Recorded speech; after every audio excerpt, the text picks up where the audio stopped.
शिवपञ्चाक्षरिस्तोत्रम् नागेन्द्रहाराय त्रिलोचनाय भस्माङ्गरागाय महेश्वराय नित्याय शुद्धाय दिगम्बराय तस्मै नकाराय नमः शिवाय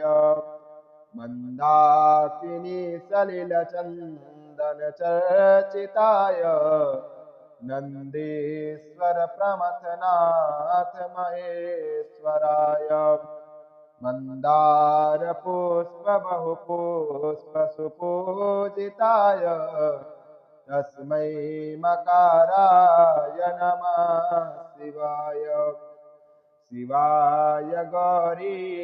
वदनाब्जवृन्द सूर्याय दक्षाध्वरनासिकाय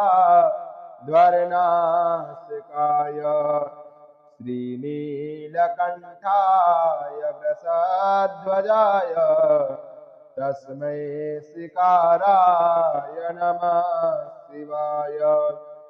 वसिष्ठकुम्भोद्भवगौतमार्य मुनीन्द्रदेवार्चितशेखराय चन्द्रार्कवैश्वानरलोचनाय तस्मै वकाराय नमः शिवाय यक्षस्वरूपाय जटाधराय पिनाकहस्ताय सनातनाय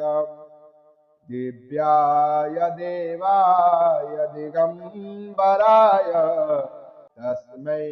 यकाराय नमः शिवाय पञ्चाक्षरमिदं पुण्यं या पठेत् शिवसन्निधौ शिवलोकमवाप्नोति शिवेन सह मोदते इति श्रीमच्छङ्कराचार्य विरचितं